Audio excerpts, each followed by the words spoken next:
Hello guys, आइए सुनते हैं आलिफ लैला का छठा भाग। तीसरे बूढ़े ने कहना शुरू किया, हे दैत्य सम्राट, यह खच्चर मेरी पत्नी है। मैं व्यापारी था। एक बार मैं व्यापार के लिए परदेश गया।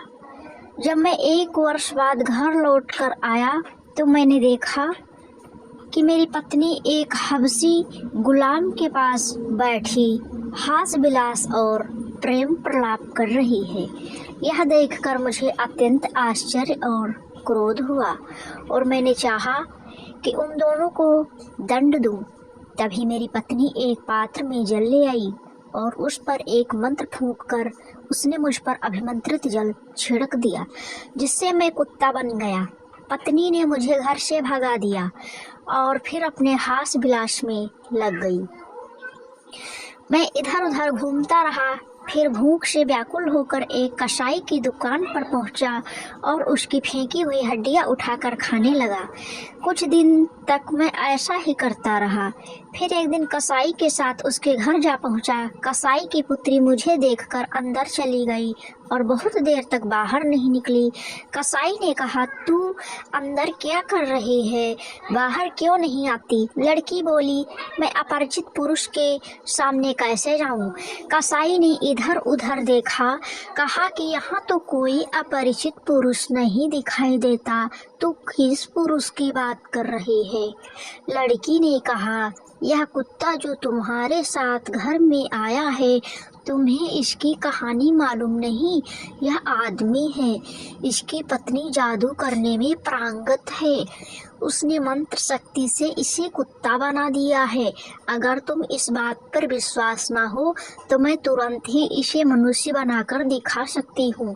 कसाई बोला, भगवान के लिए सो ही कर, तू इसे मनुष्य बना दे ताकि यह लोक परलोक दोनों का धर्म संचित करे।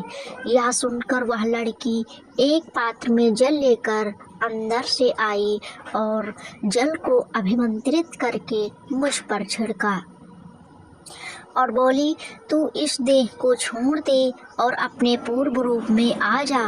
उसके इतना कहते ही मैं दोबारा मनुष्य के रूप में आ गया और लड़की फिर पर्दे के अंदर चली गई।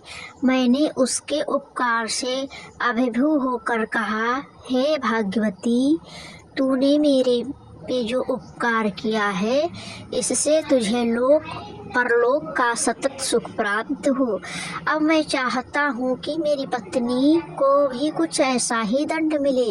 यह सुनकर लड़की ने अपने पिता को अंदर बुलाया और उसके हाथ थोड़ा अभिमंत्रित जल बाहर भिजवा कर बोली, तू इस जल को अपनी पत्नी पर छिड़क देना।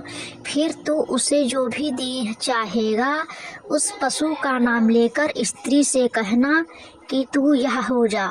वह उसी पशु की देह धारण कर लेगी। मैं उस जल को अपने घर ले गया। उस समय मेरी पत्नी सो रही थी।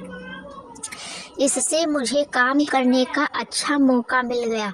मैंने अभिमंत्रित जल के कई छींटे उसके मुंह पर मारे और कहा, तू स्त्री की देह छोड़कर खच्चर बन जा।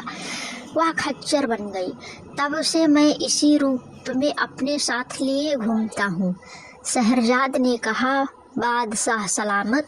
जब तीसरा वृद्ध अपनी कहानी कह चुका तो दैत्य को बड़ा आश्चर्य हुआ। उसने खच्चर से पूछा कि क्या यह बात सच है जो यह बूढ़ा कहता है? खच्चर ने सिर हिलाकर संकेत दिया कि बात सच्ची है। तत्पश्चात दैत्य ने व्यापारी के अपराध का बचा हुआ तिहाई भाग भी क्षमा कर दिया और उसे बंधन मुक्त कर दिया। उसने व्यापारी से कहा, तुम्हारी जान इन्हीं 3 वृद्धों के कारण बची है। यदि ये लोग तुम्हारी सहायता ना करते तो तुम आज ही मारे गए थे। अब तुम इन तीनों के प्रति कृतज्ञता प्रकट करो। यह कहने के बाद दैत्य अंतर्ध्यान हो गया। व्यापारी उन तीनों के चरणों में गिर पड़ा। वे लोग उसे चकित आशीर्वाद देकर अपनी अपनी राह चले गए और व्यापारी भी घर लौट गया और हंसी खुशी अपने प्रियजनों के साथ रहकर उसने पूरी आयु भोगी।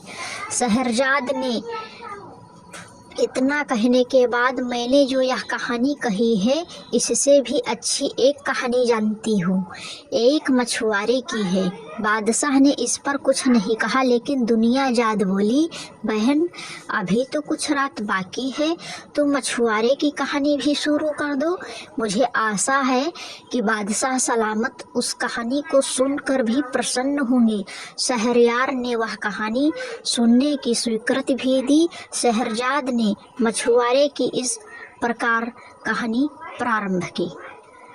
अब अगला भाग देखते हैं अगले एपिसोड में।